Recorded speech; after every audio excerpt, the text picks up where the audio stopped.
ही कौन सी श्रेणी पढ़ी है? देखो इस तरह से पढ़ी है हमने।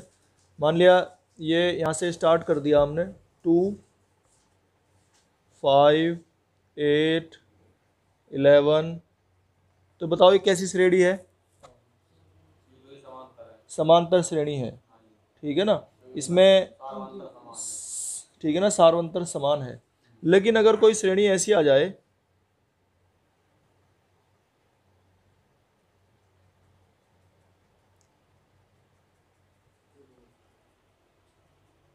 इसमें क्या चीज तुम्हें दिखाई दे रही है? यानी कि गुणा होती जा रही है। तो अगर किसी ऐसी संख्या को हम ढूंढ पाने में समर्थ हैं कि उसकी गुणा हो रही है श्रेणी में, तब ऐसी श्रेणी को हम गुणोत्तर श्रेणी बोलते हैं। इसमें जो है देखो 6 को 2 से भाग करेंगे 3 आ रहा है, 18 को 6 से भाग करेंगे 3 आ रहा है, 54 को 18 से यानी कि उससे पहले वाले पद से भाग करेंगे 3 आ रहा है। तो इसको हम बोलते हैं, जो 3 आ रहा है इसको बोलते हैं सार्व अनुपात, कॉमन रेशो। इंग्लिश में बोलते हैं इसको कॉमन रेशो। उसमें कॉमन डिफरेंस कहते थे, यहाँ कॉमन रेशो है ये, ठीक है। और ऐसी श्रेणी को अगर हम गुणा सब सेम आ रही हो, सानुपात सेम हो, तो उसे बोलते हैं गुणोत्तर श्रेणी। और इस गुणोत्तर श्रेणी का nवां पद, इसका जो nवें पद का फॉर्मूला है an equal to a r to the power n-1। ये है इसका अगर nवां पद हमें निकालना होगा तो a r to the power n-1 है ना। इसमें गुणा में है, उसमें जोड़ में था तो जोड़ लिखा था n-1 इंटू डी। यहाँ है गुणा है तो a r की पावर n-1। इस तरह से nवां पद निकाल लेंगे। और यहाँ n पदों का जोड़ का भी फॉर्मूला है इसका गुणोत्तर श्रेणी का, और वो इस तरह से है Sn a1 minus r to the power n upon 1 minus r. ये जोड़ का फॉर्मूला है, r पदों का योग, n पदों का योग। या तो ऐसे लिख सकते हो या इसको ऐसे भी लिख सकते हो, a r to the power n -1 upon r -1। ये दोनों फिर अलग अलग कैसे हैं? अगर r जो है उस सानुपात अगर 1 से छोटा है तो इसे यूज करोगे, इस वाले फॉर्मूले को। अगर r का मान, लिखता हूं मैं, अगर r का मान है 1 से छोटा तो फॉर्मूला ये वाला अप्लाई करोगे। और अगर r का मान 1 से बड़ा है तो इस वाले फॉर्मूले को यूज करोगे। जैसे इसमें सानुपात 3 आ रहा है तो इस वाले फॉर्मूले को यूज करोगे जब जोड़ करना है, ठीक है। एक ही बात है, बस इसमें इसमें अंतर कितना है, इसमें यहां लिख दिया है ये माइनस साइन कॉमन लेके, तो ये n पदों का योग है। और अगर वो कहता है अनंत पदों का योग करना है, अगर कोई श्रेणी इस तरह की है उसमें अनंत पद हैं, इनफाइनाइट नंबर ऑफ टर्म्स हैं, तो हम अनंत पदों का योग करते हैं a अपॉन 1 माइनस आर। फिर यही फॉर्मूला है केवल, अगर अनंत पदों का योग करना है तो इसमें यही फॉर्मूले काम आने हैं। कुछ इसके तरीके भी हैं, अलग अलग सवाल में अलग अलग तरीके, ऐसे भी कुछ सवाल हैं, तो उन्हें भी जब आएंगे सवाल तो बताएंगे, ठीक है। ये फॉर्मूले कुछ उतार लो, an है, Sn है, ये फॉर्मूले उतार लो। देखो ये इसमें श्रेणी दी हुई है 5/2, 5/4। तो अगर हम देखते हैं इस श्रेणी में सार अंतर तो कुछ दिखाई नहीं दे रहा, अंतर अगर घटा कर देखते हैं अंतर तो सेम आने का नहीं है इसमें। अब इसके बाद हमने गुणोत्तर श्रेणी पढ़ी है, तो गुणोत्तर श्रेणी में देखते हैं। अगर हम यहाँ पे देखते हैं a का मान 5/2 है, और r कैसे निकालते हैं, अभी मैंने तरीका बताया था कि इस वाले पद को इससे भाग करेंगे, 5/4 को भाग करेंगे 5/2 से। तो जो सबसे नीचे वाला है सबसे ऊपर जाएगा, बीच वाला यहाँ जाएगा, ठीक है। तो ये 5 की मल्टीप्लाई हो जाएगी ऊपर जाके 2, और 4 की मल्टीप्लाई हो जाएगी 5। अब ये 5 से 5 कैंसिल हो गया, और 2 1 जा 2 और 2 2 जा 4, तो ये निकल के आ गया कितना, 1/2। और अगर हमें पता करना है दूसरे वाला भी, ये तो इसको इससे भाग करा है, इसको इससे भाग करके देखेंगे तो भी यही आएगा। दिख रहा है ना, 4 दूनी 8, 2 ही आना, 1 बटे 2।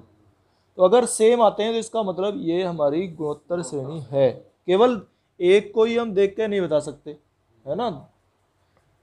तो ये गुणोत्तर श्रेणी है हमारी। ए और आर हमारे निकल चुके हैं। आर का मान 1/2 है, ए का मान ये है। अब हमसे पूछता है 20वां पद। तो A20 मैंने फॉर्मूला बताया था, nवें पद का फॉर्मूला क्या है, a r to the power n-1। तो रखो इसमें, अगर हमें 20वां पद निकालना है तो 20 रख लिया यहाँ पे।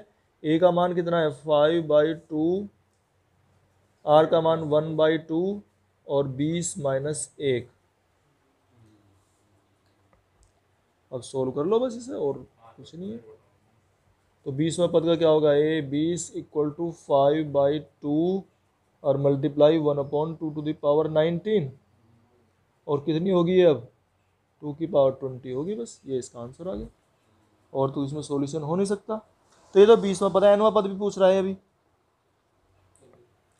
nवां पद। तो nवां पद का क्या है, ए एन = फॉर्मूला तो हमने लिखी रखा, a r to the power n-1। इनके मान रख लो।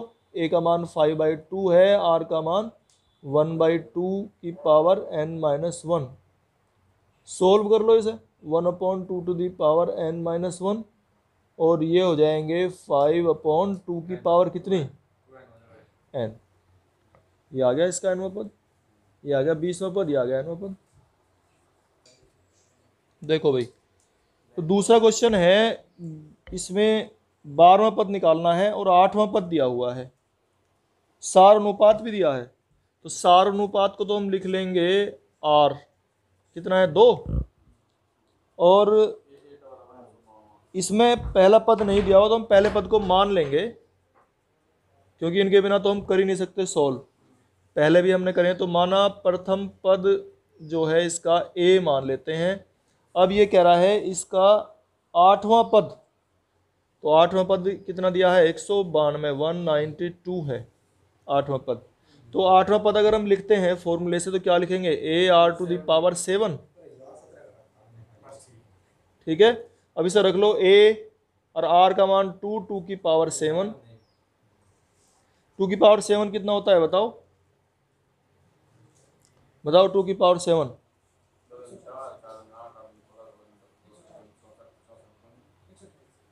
कितना हो गया,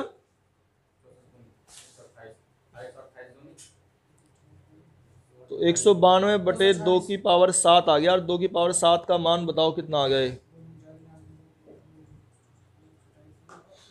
भाई, 2 दूनी 4, दूनी 8, दूनी 16, दूनी 32, दूनी 64, 1 2 3 4 5 6 और 1 7। ठीक है ना, ये हो गया 128 दूनी 256, इतना आ गया ये।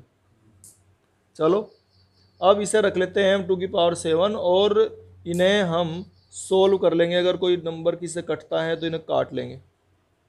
ठीक है, शायद ये जो है 64 से कट रहा है, 64 चौका 256 और 64 तिया, यही आ रहे। ए का मान ये आ गया, प्रथम पद निकल आया। ठीक है, अब ये हमसे पूछता है, तो प्रथम पद और सारानुपात अगर मालूम है तो फिर कोई सा पद निकाल लो। अब ये पूछ रहा है 12वां पद, तो 12वां पद कैसे निकालेंगे, ए आर की पावर 11, एक कम हो जा भाई, यहाँ भी तो एक कम लिखा था हमने इस तरह से। तो ए आर की पावर 11 हो गया। ए का मान है 3/4, इनके वैल्यू पुट कर लेंगे हम, 3/4, और आर की वैल्यू थी 2, 2 की पावर 11, कितना होता है इसे बताओ, 3/4 और 2 की पावर 7 तो अभी हमने देखा ही था, ये 256 था। तो 256 दूनी 512 दूनी 1024, 1024 और गुना अभी 2 बच रही है, इसकी 2 पावर बच रही थी, क्योंकि हमने 7 और 2 9 पावर तक लिखा है। ये वो किस लिए छोड़ लिया हमने, किस लिए बचा लिया, क्योंकि ये जो है क्या हो जाएगा, ये 4 कट जाएगा, इसलिए हमने छोड़ लिया था ये।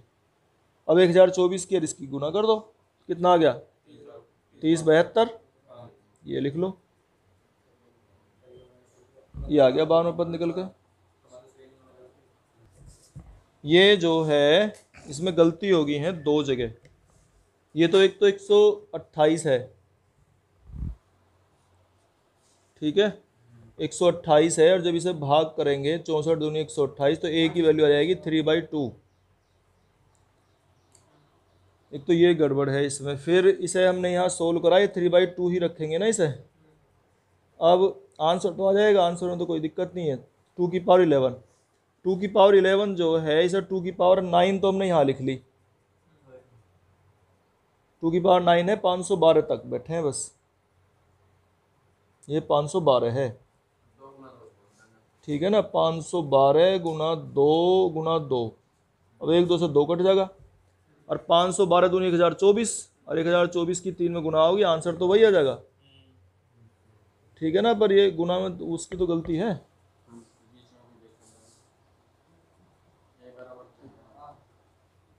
जब कभी ये दे देना ये कि चौथा पद, पांचवा पद, या इस तरह से एक पीवा पद, क्यूवा पद ये लिखे हुए हैं, तो हमेशा प्रथम पद और सार्वंतर या सारानुपात मानने पड़ेंगे हमें। तो मानेंगे तो इसलिए लिख लेंगे इसे, माना प्रथम पद ए और सार्वनुपात कितना इसका, आर। अब जो ये कहता है पांचवा पद A5 कितना है, P। आठवां पद कितना है, Q। और 11वां पद कितना है, R, ठीक है ना। ये इस तरह से इसने लिख लिए। अब सानुपात को R मत मानो भाई, क्योंकि R इसमें एक पहले से इसने दिया हुआ है, इसे कैपिटल R मान लो। चलो, सानुपात जो है कैपिटल R मान लिया हमने, है ना, क्योंकि R इसने दे दिया। जो दे देना उसको नहीं मानना, फिर हमें बदल के मानना पड़ेगा जरूर, ये ध्यान रखने वाली बात है। अच्छा, A5 में फॉर्मूला लगाएंगे तो AR⁴ इक्वल टू P है, और इसी तरह से इसे लिखेंगे AR⁴ इक्वल टू Q है, और उसे लिखेंगे AR⁻10 इक्वल टू एस दे रखा था वो। अच्छा, एस दे रखा था तो ठीक है, हमने गलत लिख लिया। इसने पहले अपने आप ही बदल के एस दिया था। चलो, एस लिख लिया, इसे हमने आर ही रहने दो, फिर तो कोई दिक्कत ही नहीं है ना। तो ये एस है। अब देखो इसे, ये एस है ना। अब ये कह रहा है कि सिद्ध करना है क्यू स्क्वेयर, तो क्यू स्क्वेयर का मान निकाल लो। क्यू तो ये है, इसका स्क्वेयर, और इक्वल टू पी एस। चलो पी एस निकालते हैं पहले, पी एस निकाल लो। तो पी कितना है, पी का मान है AR⁴ और एस का मान कितना है, AR⁻10। इन्हें देखो जरा इकट्ठा करके, A² R⁴ होगी, 4 और 10 जुड़ के, क्योंकि आधार समान है तो घात जुड़ जाएंगी, और एक ऐसी ए की पावर भी जुड़ गई, ए समान था तो घात जुड़ गई इनकी। अब इनको हम ऐसे भी तो लिख सकते हैं, AR⁷ का स्क्वायर, घातों गुना हो जा, तो यहाँ 1 है तो 1 की गुना 2 में तो 2 आ जाएगा, और 7 दूनी 14। अब इसका क्या फ़ायदा होगा, क्योंकि हमें AR⁷ इक्वल टू Q मालूम है, तो ये हो गया Q स्क्वायर, और ये हो गया PS। तो यही हमें प्रूव करके लाना है कि Q square equal to PS के है, ठीक है। तो देखो, इस सवाल को अगर ध्यान से पढ़ेंगे तो इसने दिया हुआ है प्रथम पद -3, तो प्रथम पद तो लिख लेंगे हम, मानने की जरूरत ही नहीं है, A इक्वल टू -3। लेकिन हमें दो चीज़ जरूर चाहिए किसी भी क्वेश्चन में, श्रेणी वाले में, सार्व अनुपात और प्रथम पद। अब ये तो दे दिया तो R को हम मान लेंगे सार्वनुपात की, नहीं दिया है तो मान लिया कि सार्वनुपात जो है वो R है, ठीक है ना। ये है सार्वनुपात। अब लिखो, इसने जो कहता है उसकी शर्त के हिसाब से, चौथा पद क्या बनेगा, A4, क्या लिखेंगे इसे, AR, ठीक है, ये चौथा पद हो गया। और दूसरा पद भी कह रहा है, दूसरा पद भी लिख लो, कितना हो गया, AR, ये दूसरा पद हो गया। अब एक इसने शर्त दी है कि चौथा पद दूसरे पद का वर्ग है, तो जो इसकी कंडीशन है कि चौथा पद जो है वो दूसरे पद का, देखो ये चौथा पद हो गया, ये दूसरा हो गया, दूसरे पद का वर्ग, ये कह रहा था। ये इन्हें रखो ऐसे कैसे, ए फोर की क्या था हमारा ए आर क्यूब, और ये था हमारा ए आर का स्क्वेयर, इसे स्क्वेयर करके लिखो ए स्क्वेयर आर स्क्वेयर, और ये हो गया हमारा ए आर क्यूब, हो गया। अब देखो इसमें ए से इसकी एक पावर कैंसिल, और आर स्क्वेयर से ये कैंसिल, इधर तो बचा है आर और इधर बचा है ए, और ए का मान हमें मालूम है ही, कितना था -3, ये निकल आया आर का मान। तो ए और आर दोनों पता चल गया अब हमें, ए का मान भी -3 है, आर का मान भी -3 है। अब जो ये चाहता है वो कुछ भी निकाल लो, अब तो सातवां पद कह रहा है, तो सातवां पद निकाल लो, ए 7, तो क्या होगा ए आर की पावर 7 -1, ये तो लिखते हैं हम, ए आर की पावर 6 हो गया, ए का मान -3 और आर का मान -3 की पावर 6, ठीक है। अब -3 तो ये 3 की पावर 7 हो जाएंगी ये, और इसकी घात सम संख्या है तो पॉजिटिव मान आता है ना, और अगर निगेटिव में अगर ये ओड नंबर हो, विषम संख्या हो, तो माइनस आता है, निगेटिव आता है, तो ये प्लस आएगा ये, लेकिन ये माइनस है तो ये माइनस कर देगा। 3 की पावर 7 बता दो कितनी हो जाएंगी, ठीक है ना, 3 की पावर 7 होगी, ये बताओ। अब देख लो आंसर इससे आ रहा है या उससे आ रहा है, पूरी गुणा कर रखी है इसने, 3 की पावर 7 लिख रखा होगा, क्योंकि बहुत बड़ी संख्या गुणा हो जा, नहीं माइनस में तो आ रहा, गुणा करके कैसे लिख रखी है उसने, पूरी गुणा करी है या इतना ही लिखी?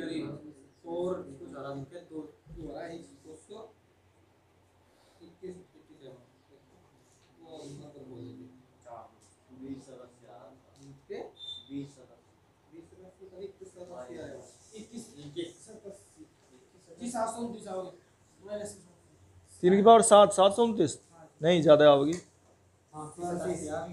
2187 आ रही होगी, 2187 है ना, ठीक है। तो देखो ये श्रेणी है हमारी 2 2√2 4। अब इसमें a की वैल्यू तो हम मालूम कर सकते हैं, a की वैल्यू कितनी है, और r कैसे निकालते थे, इसको इससे भाग करेंगे, 2√2 को 2 से डिवाइड करेंगे तो आ जाएगा √2, ये इसका सार अनुपात आ गया, कॉमन रेशो। और अब हम ये कह रहा है कौन सा पद 128 है, मान लिया ये nवां पद है 128, यानी कि n का मान निकालना है, तो इसको लिखेंगे हम a r की पावर n-1 बराबर 128, ऐसे तो लिखेंगे। अब a का मान कितना है 2, r का मान कितना है √2 √2 और इसकी पावर n-1, ठीक है। रूट का मतलब क्या होता है बताओ कोई, 2 की पावर 1/2 है ना, ये है इसका मतलब। इसे भी, इसे 2 की पावर में लिखो, कितना होता है बताओ मुझे।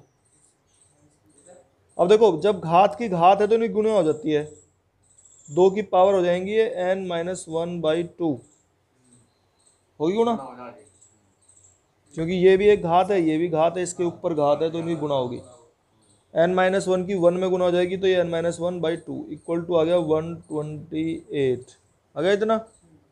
अब ये 2 की पावर 1 है और ये 2 की पावर n-1/2 है, और इनके बीच में गुणा का निशान है, ठीक है ना, मल्टीप्लाई में तो है ये, तो इनके आधार समान है तो इनकी घात जुड़ जाएंगी, ठीक है। और तो ये हो जाएगा 2 की power 1 plus n-1/2 equal to 128 को 2 की पावर में लिखो भाई कितना होगा, बताओ कितनी होगी 2 की पावर, इसे सोल्व करके लिखो, 2 एकम 2 और इसमें जुड़ेगा, बताओ कितने हो जाएंगे, 2 की पावर कितनी है ये 7, गड़बड़ न करवा दो फिर आंसर गलत होगा। चलो अब 2 की पावर कितनी होगी n-1 प्लस 2, तो n+1 बचेंगे ये, ठीक है। अब देखो इससे आगे कैसे करेंगे, देखो ये आधार समान है, इसकी घात है ये भी 2 है ये भी 2 है, इक्वल का निशान है, इसका मतलब दोनों इक्वल संख्या है, जब दोनों इक्वल हैं, इधर 7 लिखा है तो फिर ये भी तो इसके बराबर ही होना चाहिए फिर। n+1/2 बराबर 7 के होना चाहिए फिर तो। ठीक है, अब 2 की इधर मल्टीप्लाई कर दो, कितना आ गया 14, और n = आ गया 13।